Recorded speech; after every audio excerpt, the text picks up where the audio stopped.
Sejam bem-vindos mais uma vez ao canal. Daqui quem fala é o Tony Eduardo. Eu falo diretamente de Moçambique para o Brasil. No vídeo de hoje iremos reagir à história do Brasil na Segunda Guerra Mundial. E não se esqueça que o vídeo que vamos reagir aqui agora, o link estará na descrição. Quando falamos em Segunda Guerra Mundial, o mais comum é pensarmos nas grandes potências das forças aliadas e do eixo. Isso faz sentido, afinal de contas estes foram os protagonistas de boa parte dos embates. Porém, o que poucas pessoas se perguntam ou conhecem é qual foi a participação do Brasil na Segunda Guerra e qual o impacto dela. No vídeo de hoje, vamos descobrir o porquê de o Brasil entrar na guerra, quais as consequências disso e o que foi a Força Expedicionária. Caraca, mano, os militares antigos eram indisciplinados. A cobra está fumando, mano. O canhão a entrar ali. Brasileira, um grupo de heróis pouco lembrados ou mencionados na história do nosso país.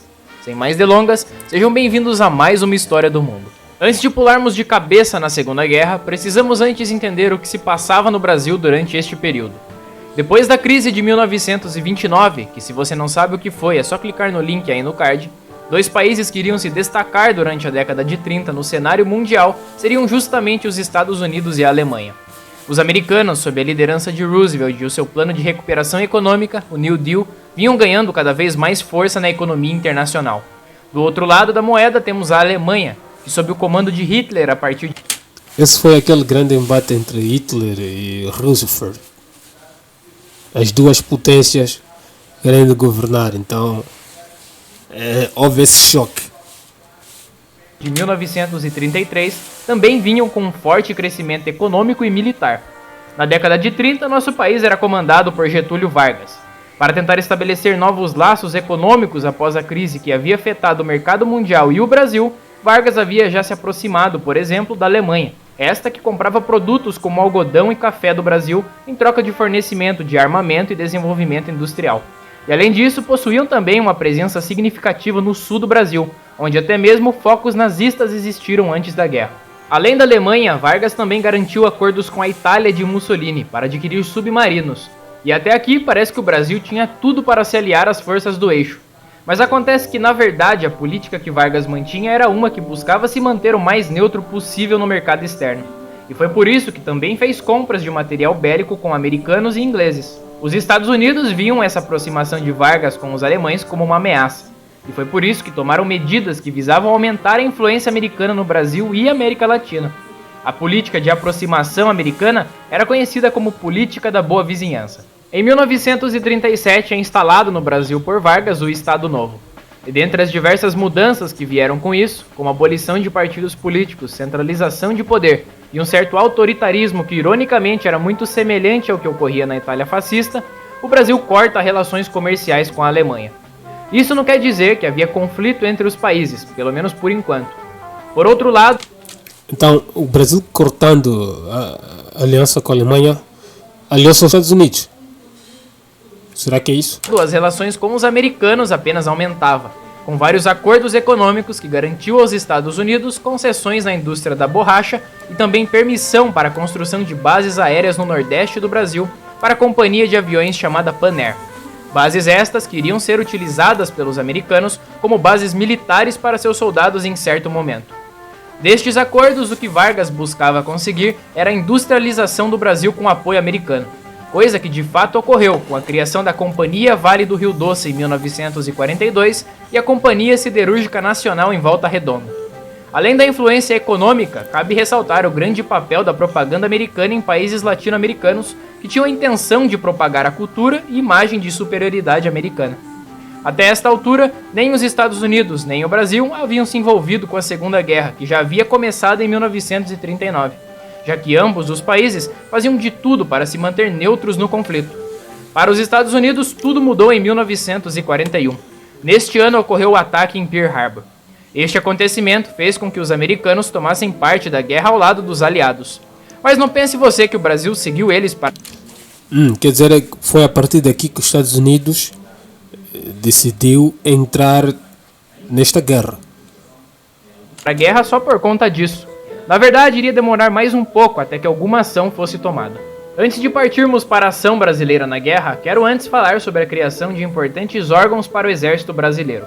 Na década de 40, aviões já eram usados tanto para meios comerciais quanto para usos militares. Em 20 de janeiro de 1941, Vargas criou o Ministério da Aeronáutica, que recebeu o nome de Forças Aéreas Nacionais. 4 meses depois disso, no dia 22 de... É por isso que o Brasil é potencialmente em torno de aeronaves. Quer dizer que isso já vem de longo tempo atrás. Em maio, um novo decreto renomeou esse ministério para a Força Aérea Brasileira, a FAB, que curiosamente possuía base no Nordeste, o mesmo local onde acordos para foi aqui onde surgiu a FAB. bases americanas haviam sido feitos. Isso não foi acaso.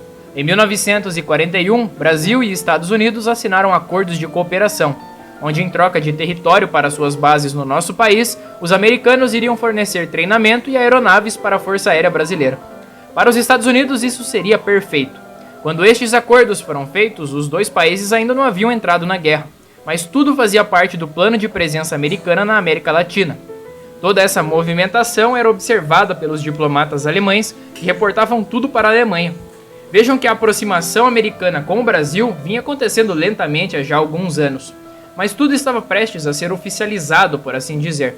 Com o ataque de Pearl Harbor em 1941 e a declaração de guerra dos americanos contra o Japão, o Brasil, em uma conferência de chanceleres, declarou em 28 de janeiro de 1942 o rompimento de qualquer relação diplomática com as forças do eixo. Este rompimento, somado à proximidade com os Estados Unidos, fez com que navios mercantes brasileiros fossem atacados por submarinos alemães, o que resultou em 19 navios afundados e 743 mortes de brasileiros. Com estes ataques surgiu uma grande pressão popular para que o Brasil tomasse parte na guerra e também uma certa pressão americana, o que fez com que em 22 de agosto de 1942 o governo brasileiro declarasse guerra à Alemanha e à Itália. As bases aéreas da Pan-Air, fruto de acordos feitos antes, agora serviam como importantes locais de decolagem de tropas americanas para a Europa, tanto que ficaram conhecidas como o trampolim da vitória. O Brasil, além da declaração de guerra e suporte estratégico, ainda não havia tomado nenhuma ação direta. Isso mudou em agosto de 1943, quando um decreto assinado deu origem à FEB, a Força Expedicionária Brasileira. Soldados de diferentes origens e partes do país foram convocados para formar um grupo de 25.445 soldados. Os pracinhas, como ficaram conhecidos, iriam receber treinamento e material dos Estados Unidos. Países como a Inglaterra não concordavam com o envio de brasileiros para o fronte, já que achavam que a falta de treinamento poderia ser um problema.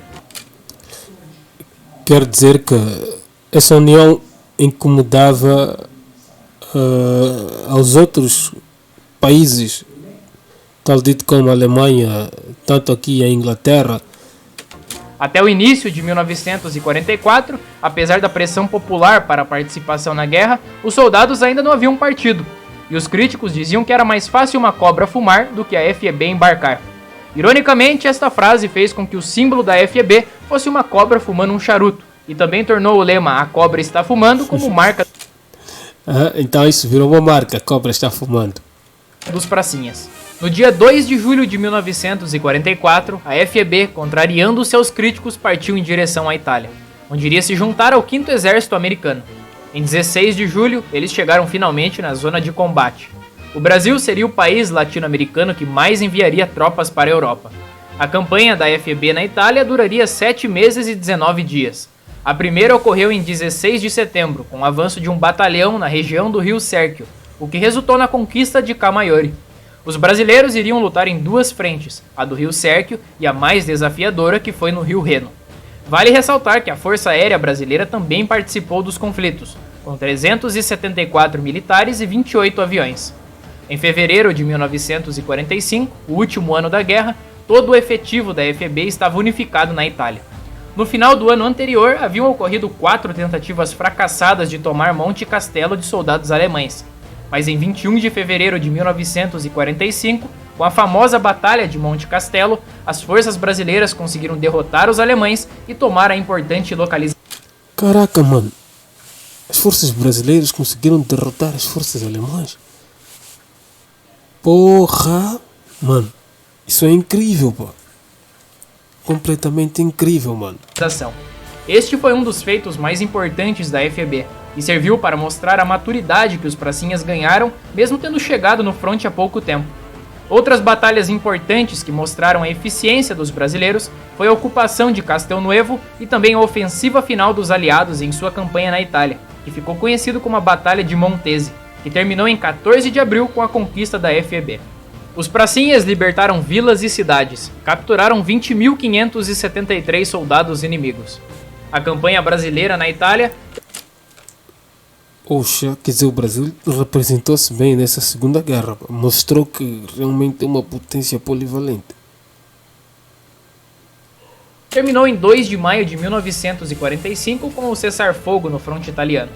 De todos os brasileiros enviados para o fronte, 443 perderam suas vidas. O primeiro contingente da FEB chegou ao Brasil no dia 18 de julho de 1945. Sendo recebido com muita animação no desfile militar da Parada da Vitória.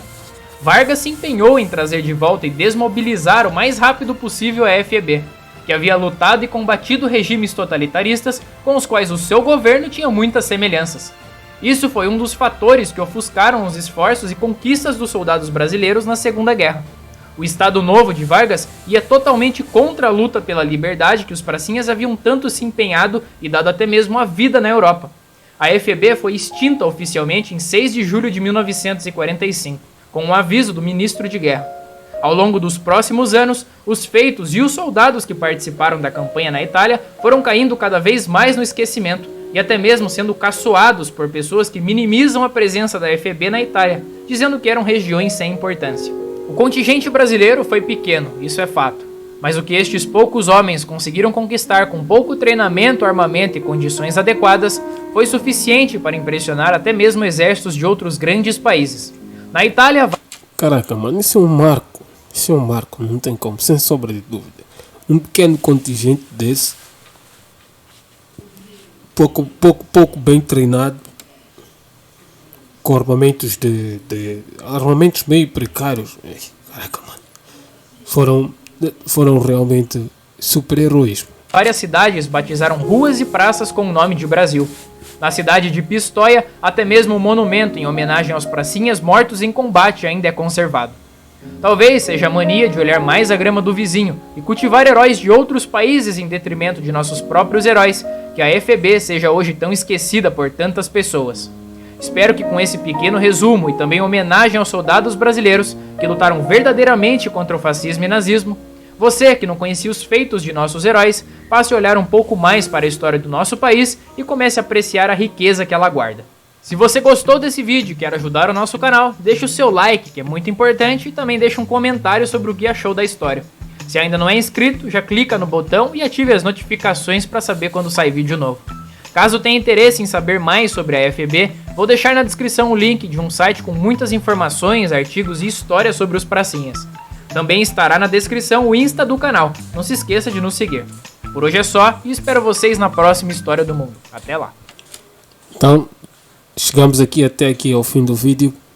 Muito obrigado pela atenção que nos quis dispensar. Não se esqueçam, sigam o canal que reagimos aqui. O link estará na descrição. Estamos juntos.